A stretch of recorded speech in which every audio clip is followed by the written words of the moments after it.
देश पर विपदा के बादल। आप देख रहे हैं न्यूज 18 इंडिया और मैं हूं आपके साथ गायत्री शर्मा। सैलाब ने इस वक्त आधे हिंदुस्तान को अपने शिकंजे में कस रखा है। देश के कई राज्य इस वक्त ऐसे हैं जहां लगातार हो रही बारिश ने लोगों की मुसीबतों को और भी ज्यादा बढ़ा दिया है।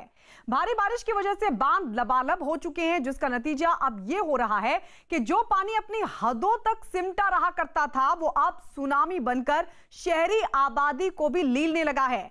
सैलाब की सबसे ज्यादा चुनौती अगर किसी राज्य के सामने पेश आ रही है तो वो है गुजरात और राजस्थान। इतना ही नहीं, मध्य प्रदेश, बिहार और यूपी, साथ ही उत्तराखंड जैसे राज्यों में भी बादल आफत बनकर बरस रहे हैं।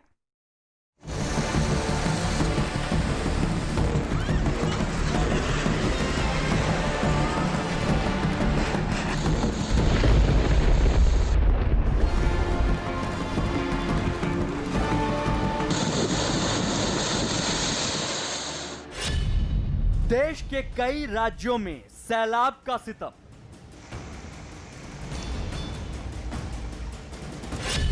जगह जगह मुसीबत की बाढ़। कहीं मझधार में फंसी गाड़ियां, कहीं मुश्किल में पड़ी जान।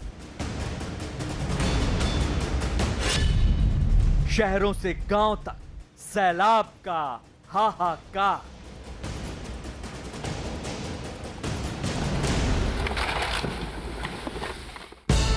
कुदरत के मिजाज की ये ऐसी तस्वीरें हैं जिन्हें देखकर किसी का भी कलेजा कांप सकता है। लहरों का शोर मानो सब कुछ अपने साथ बहा ले जाना चाहता है। कहीं पहाड़ दरक रहे हैं, कहीं लगातार बारिश हो रही है, तो कहीं सैलाब ने अपना प्रचंड रूप धारण कर रखा है।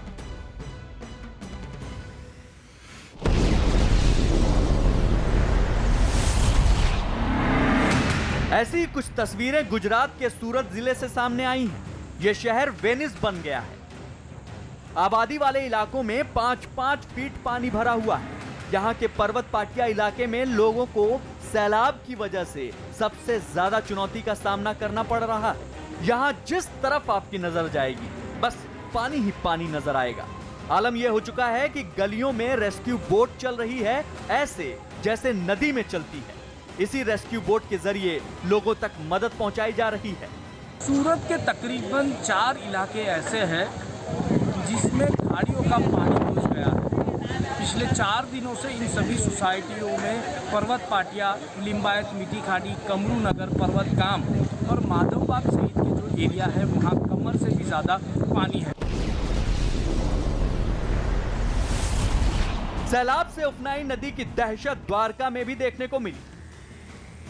यहाँ उफनती नदी को पार करने की कोशिश में एक बस पुल के बीचों बीच फंस गई। नदी का पानी पुल के ऊपर से बह रहा था। इसी दौरान इसे पार करने की कोशिश करते समय इस बस का इंजन बीच में ही जवाब दे गया। जिस समय ये बस पुल के बीच बंद हुई उसमें सवारियां भी बैठी हुई थीं। इसके बाद एक और गाड़ी का सहारा लिया गया और बस को एक रस्सी से बांधा गया और फिर उस रस्सी को दूसरी गाड़ी से बांधा गया। इसके बाद बस को यात्रियों के साथ खींच कर निकाला गया। गुजरात के जामनगर से भी डराने वाली तस्वीरें सामने आई। यहां एक कार सवार सड़क के ऊपर बह रहे पानी के बहाव का सही अंदाजा नहीं लगा पाया और सड़क पार करने की कोशिश के दौरान उसकी कार पानी के तेज बहाव में फंस गई। कार को तेज बहाव में बहता देखकर कार सवार ने लोगों से बचाने की गुहार लगाई, लेकिन बहाव इतना तेज था कि वहां भीड़ जुटने के बावजूद कोई उफनती लहरों को पार करने की हिम्मत नहीं जुटा सका। काफी देर बाद कार में बैठे सभी लोगों को सुरक्षित बाहर निकाल लिया गया।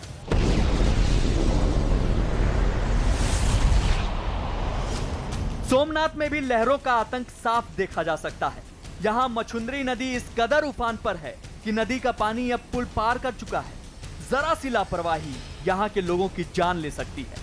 बावजूद इसके लोग अपनी जान को जोखिम में डालकर इस खतरनाक हो चुके रास्ते को पार कर रहे हैं। पोरबंदर में बारिश इस कदर प्रचंड हो रही है कि तमाम बांध लबालब हो चुके हैं। बांध से यही छोड़ा गया पानी पूरी रफ्तार के साथ जब आगे बढ़ा तो उसने एक पुल को ध्वस्त कर दिया। वहीं उत्तर गुजरात के अंबाजी में भारी बारिश के बाद सड़क पर सैलाब उमड़ आया। शहर के मुख्य बाजार की यह तस्वीर महज 2 घंटे की बारिश के बाद की है। दावा किया जा रहा है कि महज कुछ घंटों के भीतर 2 इंच बारिश ने अच्छे खासे शहर को किसी दरिया में तब्दील कर दिया। राजस्थान के टोंक जिले से आई ये तस्वीरें किसी के भी रोंगटे खड़े कर सकती हैं। यह शख्स लगातार हो रही बारिश के बाद उफनाई नदी को अपनी बाइक से पार करने की कोशिश कर रहा है, लेकिन पानी की तेज धार ने उसके मंसूबों पर पानी फेर दिया। बाइक समेत यह शख्स उफनती नदी में गिर गया। इस दौरान बाइक को नदी में समाता देख इस शख्स ने उसे थामने की कोशिश भी की, लेकिन पानी के बहाव के आगे उसकी एक न चली और देखते ही देखते उसकी आंखों के सामने बाइक पानी में समा गई।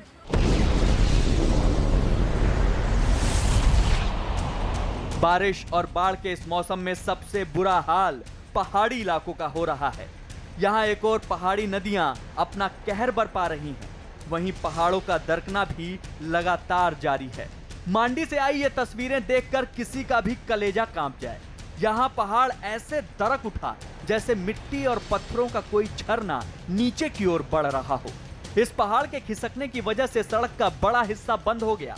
इतना ही नहीं, आसपास के लोग लैंडस्लाइड की ये तस्वीरें देखकर डरे और सहमे हुए हैं।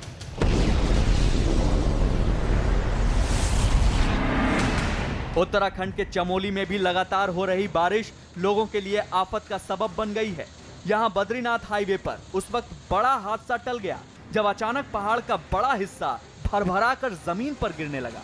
इस दौरान वहां जान बचाने के लिए लोग अपनी गाड़ियां छोड़कर भाग खड़े हुए। उधर बिहार के पूर्णिया में भी बाढ़ ने अपना कहर बरपा रखा है। कनकई नदी का उफान मानो यहां सब कुछ लील जाने को आमादा है। लगातार कटाव कर रही इस नदी ने इस मकान की नींव को भी खोखला कर दिया और देखते ही देखते मकान को नदी निगल गई। इलाके के लोगों के मुताबिक अब तक 10 मकान इसी तरह नदी में समा चुके हैं। वहीं छत्तीसगढ़ के बीजापुर जिले में लगातार हो रही बारिश की वजह से हालात बेकाबू हो चुके हैं। यहां बारिश को लगातार 8 दिन हो चुके हैं। इन सनसनाती लहरों को चुनौती देना इस गाड़ी वाले को भी भारी पड़ गया। बीच मझधार में यह गाड़ी फंस गई, जिसे निकालने के लिए कड़ी मशक्कत करनी पड़ी। पिथौरागढ़ जिले के बंगापानी तहसील में 27 जुलाई की रात आई भारी बारिश के बाद तबाही के निशान अब भी बाकी हैं। जायजा लिया हमारे संवाददाता दीपक बिष्ट ने। के कई इलाकों में बारिश ने बुरी तरह से तांडव मचाया हुआ है, जिसकी वजह से यहाँ लोगों का जनजीवन अस्त व्यस्त है, तो वहीं सड़कें गायब हो चुकी हैं। हम इस वक्त लुमती इलाके में हैं और लुमती में आप देख सकते हैं इस जेसीबी मशीन क्रेन के जरिए जो सड़कें हैं उनको खोला जा रहा है और लोगों को इस तरह से पार कराया जाता है, क्योंकि सबसे ज़रूरी है, क्योंकि बीच में जो है नाला तेज बहाव में बह रहा है और इसकी वजह से लोगों को जिस तरह से जो टीम है उसको अलग अलग तरीके से यहाँ पर मशीनों के इस ग्रैप में बिठाकर उन्हें उतारा जाता है, ताकि इस तेज बहाव में जिसका अंदाज़ा नहीं रख पाता है उसमें वो लोग ना फंसें। और यहाँ पर इस तरह से क्रेन के जरिए कई बार इस तरह की चीज़ें जो हैं वो सामने आती हैं, ताकि जो लोग हैं वो सकुशल अपना रास्ता पार कर सकें। और सबसे अहम चीज़ ये है, क्योंकि अधिकारियों की देखरेख में सब किया जाता है, यहाँ पर बीआरओ के द्वारा ये एक बार फिर सड़क की सफाई यहाँ पर की जा रही है, क्योंकि ये बताया जा रहा है कि पिछले 1 हफ्ते पहले जब ये पूरा मलबा आया था तो उसके बाद यहाँ पर के जो हालात बने थे, तो पूरी सड़क जो है आपको दूर तक सड़क के बजाय सिर्फ मलबा दिखाई देगा। और ये लुमती का ये वो इलाका है जहाँ पर लोगों को खुद अचंभे में लोग हैं कि आखिर इतनी बड़ी बर्बादी कैसे हो सकती है। मैं दिखाना चाहूँगा, दूर तक आपको देख सकते हैं बड़े बड़े जो पत्थर हैं वो इसमें बहकर आए हैं और उसके बाद लोग जो है अब यहाँ पर रुकना नहीं चाहते हैं, क्योंकि अगले 2 दिन भी मौसम का जो अलर्ट है वो खतरनाक। जो बर्तन जहाँ पर हम अभी यहाँ पे जो इस जगह का नाम है लुमती, यह तहसील बंगापानी के अंदर आता है और यहाँ पर भीषण आपदा आई जिससे जन हानि भी हुई है, लोगों की संपत्ति को भी नुकसान पहुँचा है। इस वक्त पिथौरागढ़ के लुमती इलाके में है। लुमती वो प्रभावित इलाका है जो इस वक्त जो उत्तराखंड की आपदा हुई है उस आपदा का सबसे बड़ा हिस्सा इस लुमती इलाके का गायब हुआ है। आप देख सकते हैं लुमती में अभी भी सड़क नहीं है।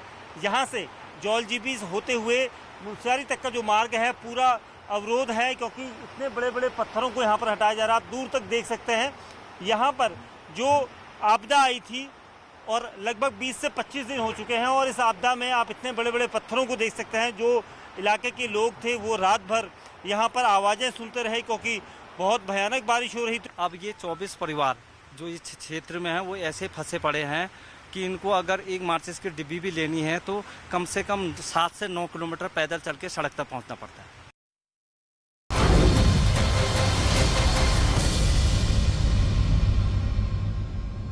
बाढ़ में बह गया शी का घमंड। दुनिया भर में कोरोना वायरस फैलाने का आरोप झेलने वाले चीन की मुश्किलें कम होती नहीं दिख रही। सदी की सबसे भयंकर बाढ़ ने चीन में ऐसी तबाही मचाई है कि अब चीन के राष्ट्रपति को अन्न के एक एक दाने की फिक्र सता रही है, क्योंकि दावा किया जा रहा है कि बाढ़ की इस विभीषिका ने जहां चीन के अर्थतंत्र को खोखला कर दिया है, तो वहीं इसी बाढ़ की वजह से चीन पर अनाज की भीषण कमी का खतरा भी मंडरा रहा है। और यही वजह है कि चीन के राष्ट्रपति शी जिनपिंग ने क्लीन प्लेट्स कैंपेन की शुरुआत की है, यानी दाने दाने को बचाने के लिए चीन के लोगों को अपनी थाली में अब एक भी दाना नहीं छोड़ना होगा।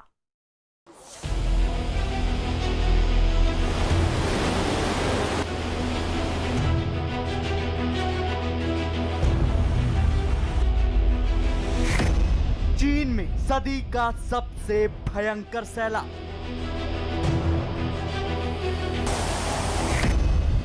लहरों के वेग से डोल गया चीन।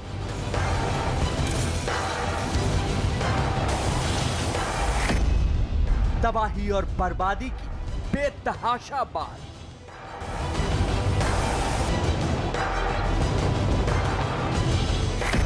चीन में खड़ा हुआ दाने दाने का संकट।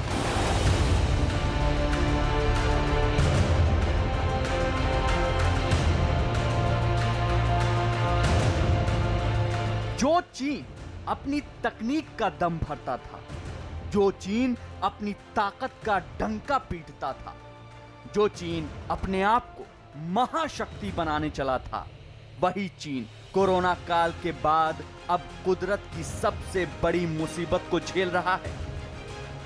चीन में 100 सालों की इस सबसे भयानक बाढ़ ने मानो सब कुछ छीन लिया है।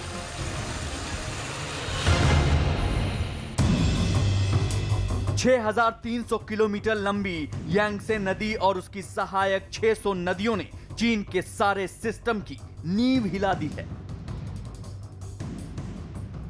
अपनी आसमान छूती इमारतों पर इतराने वाला चीन सैलाब के शिकंजे में ऐसा कस चुका है कि उससे निकलने का कोई रास्ता उसे दिखाई ही नहीं दे रहा है। कुदरत से बैर ठीक नहीं माना जाता, लेकिन चीन के बारे में यह बिल्कुल कहा जा सकता है, क्योंकि इससे पहले भी चीन पर यह आरोप लगे कि इसी चीन ने कोरोना महामारी के संकट में पूरी दुनिया को झोंक दिया। लेकिन अब खुद चीन एक बड़ी संकट से जूझ रहा है और इस सैलाब से उबरना उसके लिए मुश्किल भी हो रहा है।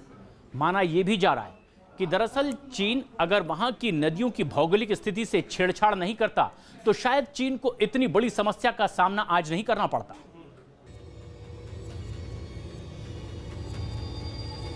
ऐसा नहीं है कि चीन में ऐसा सैलाब पहली बार आया है। हर साल चीन में लाखों लोगों की आबादी इसी बाढ़ की वजह से बेघर और दाने दाने को मोहताज हो जाती है। लेकिन इस बार कुदरत का जो कहर चीन पर बरपा है, उसने चीन को एक ऐसे संकट में डाल दिया है जहां शी जिनपिंग के महत्वाकांक्षी सपने भी सैलाब में बह गए हैं। दावा किया जा रहा है कि चीन पर इसी सैलाब की वजह से अनाज का भयानक संकट पैदा हो गया है।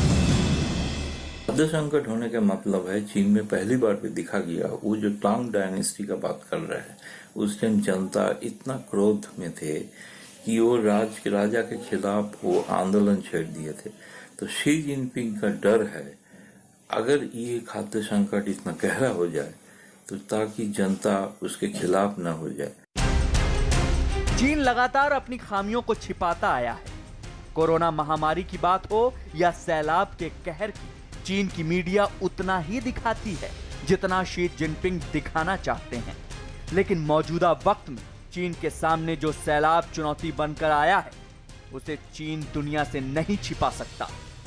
ये एक बड़ा कारण है कि चीन के राष्ट्रपति ने एक ऐसे कैंपेन की शुरुआत की है जिसकी चर्चा इस वक्त पूरी दुनिया में हो रही है। थैंग राजवंश की कविता का हवाला देते हुए चीन के राष्ट्रपति शी जिनपिंग ने क्लीन प्लेट कैंपेन की शुरुआत की है। ये जान लें कि आपकी थाली में प्रत्येक अनाज किसानों की मेहनत से आता है। माना जा रहा है कि चीन के राष्ट्रपति ने देश पर मंडरा रहे खाद्यान्न संकट और अनाज की बर्बादी को लेकर अपनी प्लेट को साफ करने और दाने दाने की कद्र करने की बात कही है। चीन के सरकारी अखबार ग्लोबल टाइम्स की रिपोर्ट के मुताबिक इस अभियान के तहत लोगों से भोजन की बर्बादी रोकने की अपील की गई है। लोगों से इस बात की भी अपील की गई है कि अनाज का एक भी दाना खराब न हो। उनका ये जो कहना, इस कहने से और भी साबित हो गया कि चीन में अभी खाद्य का संकट होने आ रहा है और ये संकट का बादल बहुत ही गहरा है। दरअसल चीन के मध्य और दक्षिणी इलाके में आई इस बाढ़ की वजह से करोड़ों लोगों की जिंदगी पर बनाई है। वहीं सैलाब ने चीन के अन्न भंडार को भी अपने शिकंजे में ले लिया है। यांगसी बेसिन के आसपास बसे लाखों किसान तबाह और बर्बाद हो चुके हैं। चीन के आपदा विभाग के मुताबिक इस सैलाब की वजह से सबसे ज्यादा नुकसान चीन के अन्न भंडार को हुआ है और एक रिपोर्ट के मुताबिक इस सैलाब की वजह से कई बिलियन डॉलर का नुकसान हो चुका है चीन को इस वक्त। और कोरोना मुद्दे पर भी उसकी स्थिति लगातार संदेह के घेरे में रही और यही एक वजह है कि दुनिया भर से अब उसको वो सहयोग नहीं मिल रहा है जिसकी वो पहले उम्मीद कर सकता था और इसीलिए भी चीन की मुश्किलें अब और ज्यादा बढ़ गई है। ऐसा इसलिए क्योंकि चीन कोरोना फैलाने के आरोप में पहले ही दुनिया के निशाने पर है। अमेरिका और भारत जैसे देशों के साथ चीन का ट्रेड वॉर भी छिड़ा हुआ है और अब सैलाब की वजह से बने हालात शी जिनपिंग की मुश्किलों को कई गुना बढ़ा रहे हैं। ऐसा इसलिए क्योंकि चीन सबसे ज्यादा अनाज जिन देशों से खरीदता है उसमें अमेरिका, ऑस्ट्रेलिया, कनाडा और जापान जैसे देश शामिल हैं। लेकिन माना जा रहा है कि पिछले कुछ महीनों से चीन का इन देशों से लगातार तनाव बना हुआ है।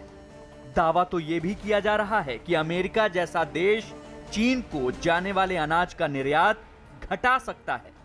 इतना ही नहीं, चीन पर भारी आयात शुल्क भी लगाया जा सकता है।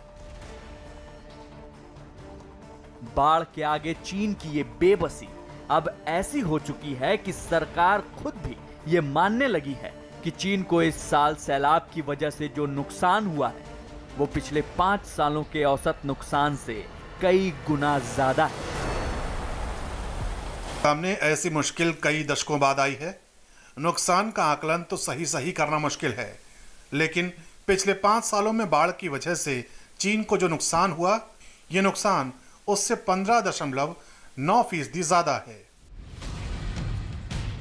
सैलाब की वजह से चीन को हुआ यह नुकसान इतना ज्यादा है कि चीन का खजाना लगातार खाली होता जा रहा है। खुद चीन के आपदा मंत्री इस बात का ऐलान कर चुके हैं कि इस वक्त चीन कितनी भारी मुसीबत से घिरा हुआ है। 转移避险放在最突出的位置，要求转移避险更加坚决果断，各地紧急转移安置群众400.6万人，为近年来最多。 चीन के सरकारी आंकड़े बताते हैं कि चीन को अब तक सैलाब की वजह से 1,93,000 करोड़ से ज्यादा का नुकसान हो चुका है। यही वजह है कि अब चीन के राष्ट्रपति को बाढ़ के बाद का भविष्य साफ नजर आने लगा है, यानी आने वाले दिन चीन पर और भारी साबित हो सकते हैं। 50,000 के लोग प्रभावित है। खासतौर पे चीन पे जो बारिश हुआ है ये भी एक रिकॉर्ड है और इसके साथ साथ सारे चीन का बहुत सारे मूल भूखंड को प्रभावित हुए हैं। दरअसल चीन के राष्ट्रपति की